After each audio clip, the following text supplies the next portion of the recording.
The Fergus Falls Insane Asylum, now more commonly known as the State Hospital for the Insane, was a massive brick complex. After Minnesota became the 32nd state in 1858, it suddenly became responsible for establishing and maintaining a number of state institutions.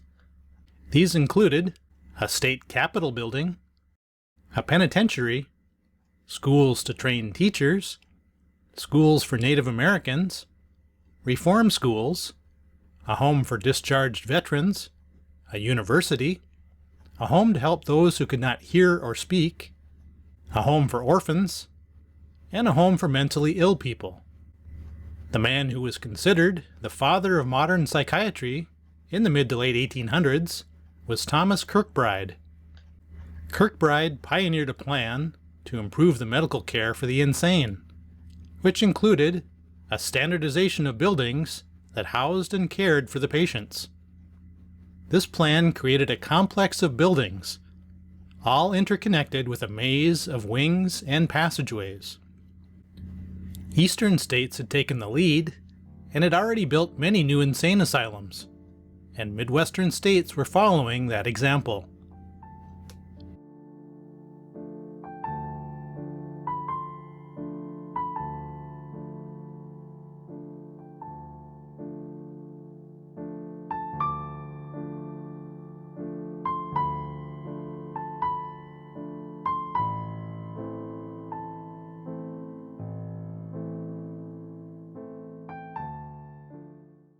In the state of Minnesota, the first insane asylum was built at St. Peter in 1867.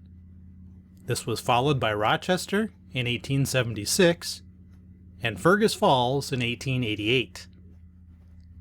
Fergus Falls was located in western Otter Tail County along the Otter Tail River. It was served by the Great Northern Railway and the Northern Pacific Railway. The Fergus Falls Asylum was located on the northern edge of town. This is a diagram of the Fergus Falls Asylum from the 1924 Sanborn Fire Insurance Map. In 1888, only this first building was begun. The builder was Oliver Mather, and the brick were made in Pelican Rapids, Minnesota.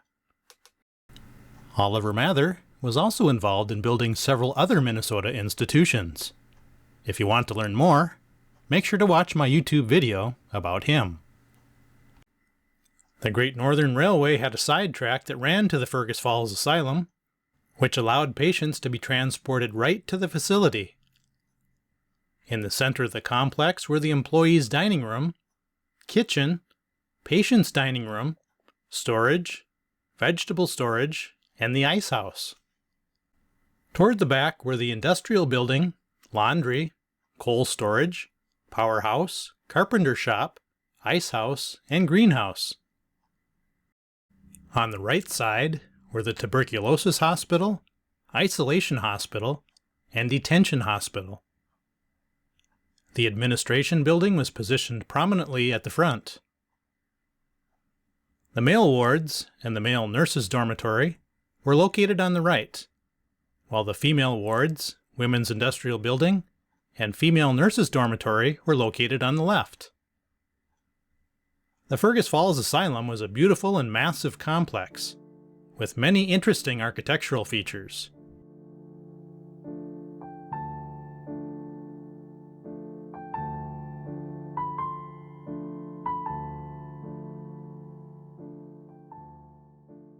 Like other asylums of its time, it was built in a beautiful and prominent location. Trees and flowers dotted the grounds, connected with walking paths throughout. This may have been done to mask what conditions were like on the inside. There are very few pictures and descriptions of what these inside conditions were like, probably because journalists did not want to personally observe them.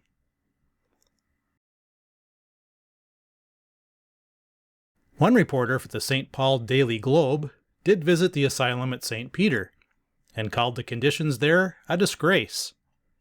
The reporter said the asylum was overcrowded, there were not enough beds for the patients, it stunk, the kitchen facilities were inadequate, and general maintenance was not kept up.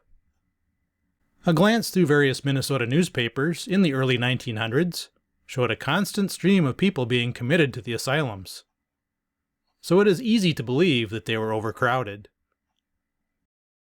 In 1922, there were 1,436 people at the St. Peter Asylum, 1,220 people at the Rochester Asylum, and 1,577 people at the Fergus Falls Asylum, giving a grand total of 4,233 patients. The asylum at Fergus Falls closed in 2007. It is hoped that new uses will be found for many of the buildings in the complex. Come along for a tour of the site in 2023.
I am glad you came along for the tour of this beautiful and majestic place, despite its somewhat dark history. That concludes the video. Make sure to check out my other YouTube videos and my primary website at mnbricks.com.